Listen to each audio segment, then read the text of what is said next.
안녕하세요. 잡시광입니다. 이강인이 이강인했다. 중국 심판의 편파를 이겨냈다. 한국 축구 국가대표팀이 2023 카타르 아시안컵 첫 경기 바레인전에서 3대1로 승리했습니다. 한국은 전반 38분 황인범의 선제골, 그리고 후반 11분과 후반 23분에 터진 이강인의 멀티골에 힘입어 한 골에 그친 바레인을 제압하고 아시아 정상으로 향하는 첫 관문을 가뿐하게 통과했습니다. 그런데 첫 경기부터 한국팀에 문제가 발생했습니다. 3대1로 승리를 거뒀지만 중국 출신 심판의 일관되지 못한 판정과 경고를 남발하며 한국팀에만 무려 5개의 옐로카드가 주어져 남은 경기에 큰 부담을 가지게 된 것입니다. 심지어 중국 심판들의 어이없는 판정들 때문에 실제 경기장에도 야유가 쏟아졌는데요. 과연 어떤 일이 벌어진 것인지 빠르게 알아보겠습니다. 한국 선수의 파울에는 경고를 남발하고 한국 선수가 파울을 당했을 때에는 외면했습니다. 중국 심판의 어이없는 판정은 앞으로의 여정에 더욱 걱정을 남겼는데요. 클린스만 감독이 이끄는 한국 남자 축구대표팀은 15일 오후 8시 30분 카타르 도하의 자신빈 하마드 스타디움에서 열린 2023 아시안컵 2조 1차전 바레인전에서 3대1로 이겼습니다. 경기 초반엔 한국이 볼점 유유를 가져갔지만 이렇다 할 기회를 잡지 못했습니다. 전반전을 무득점으로 마치나 했던 순간 계속 바레인 수비진을 두드리던 한국은 선취골을 만들었습니다. 전반 38분 이재성이 바레인 페널티 박스에 진입한 뒤 크로스를 올렸고 수비 사이로 흐른 공을 잡은 황인범이 침착한 왼발 가마차기 슈팅을 골문 왼쪽 상단에 꽂으며 1대0을 만들었습니다. 일격을 당한 바레인은 후반 초반 공격적으로 밀고 나오며 동점골을 만들었습니다. 하지만 한국에게 다시 리드를 가져오는 데에는 오래 걸리지 않았습니다. 한국엔 해결사 이강인이 있었기 때문입니다. 실점을 허용한 지 5분 뒤 이강인이 자신의 전매 특허와도 같은 강력한 왼발 슈팅으로 추가골을 장렬시켰습니다.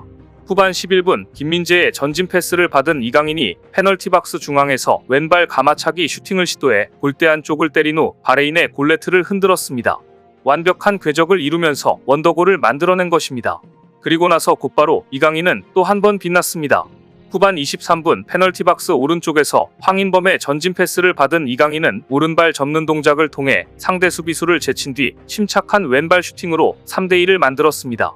한국은 1리드를 지키고 조별리그 첫 승을 신고했습니다. 팽팽한 흐름에서 황금 왼발로 승부의 마침표를 찍은 이강인은 경기 최우수 선수인 맨 오브 더 매치에 선정됐습니다. 이강인은 경기 후 인터뷰에서도 주목할 만한 멘트를 날렸는데요. 실점 관련된 질문이 나오자 우리가 하고 싶은 플레이를 유지한다, 흔들리지 않았다며 골을 먹었으면 당연히 공격수들은 골을 넣어야 한다는 생각으로 뛴다, 팀에 도움이 돼 기쁘다고 설명했습니다. 한국은 사실상 월드클래스 반열에 오른 손흥민, 이강인, 김민재 등 주축들을 모두 내세웠습니다. 이렇듯 아시아에서 좀처럼 보기 힘든 수준 높은 퍼포먼스가 나왔으나 주심의 판정은 목에 튀었습니다. 이날 경기의 주심은 중국의 마닝 심판이었고 부심 2명 모두 중국 심판이었습니다. 마닝 심판은 파울에 관대한 성향의 심판이라고 알려져 있어 카드가 많이 나오지 않을 것이란 전망도 나왔지만 비매너 축구로 유명한 중국이기에 찜찜한 심판 배정이었는데요. 지울 수 없던 찜찜함은 결국 아쉬운 판정의 연속으로 이어졌습니다.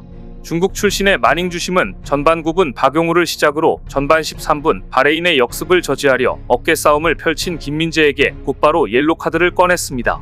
김민재가 뒤에서 들어가긴 했지만 대단히 위협적인 기회도 아니었고 거친 파울도 아니었기에 구두주의를 줄 수도 있었지만 바로 경고를 꺼냈습니다.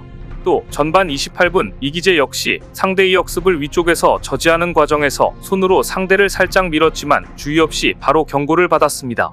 전반에만 경고받은 한국 선수가 3명이었습니다. 한국 선수들이 파울을 한 것은 맞으나 경고를 받을 정도로 거칠거나 심각한 수준은 아니었습니다.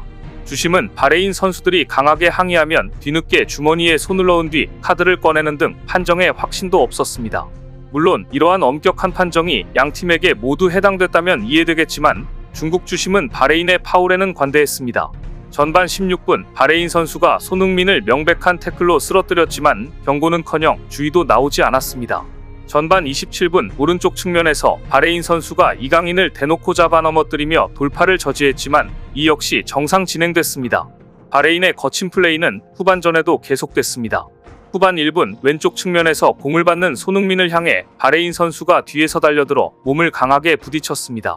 예상치 못한 강한 태클을 뒤에서 받은 손흥민은 한동안 그라운드에 쓰러져 일어나지 못했습니다. 하지만 공과 상관없는 경고성 반칙이었음에도 심판은 카드 없는 파울을 선언하는 이해할 수 없는 결정을 내렸습니다. 중국 심판이 한국의 첫 경기부터 어이없는 판정의 연속을 보여준 상황입니다. 아시아 비매너 축구의 양대산맥으로 여겨지는 중국과 중동의 심판들에 대한 우려가 애초에 있는데 중국 심판이 한국의 첫 경기부터 보여준 운영은 앞으로의 여정을 더욱 걱정하게 만들고 있습니다. 이와 같이 석연치 않은 판정 속에서도 까다로운 첫 경기를 따낸 것은 반가우나 김민재, 박용우, 이기재, 조규성 그리고 손흥민까지 무려 5명이 카드를 받았다는 것은 달갑지 않은데요. 이들은 모두 8강전까지 경고를 안고 뛰게 됐습니다.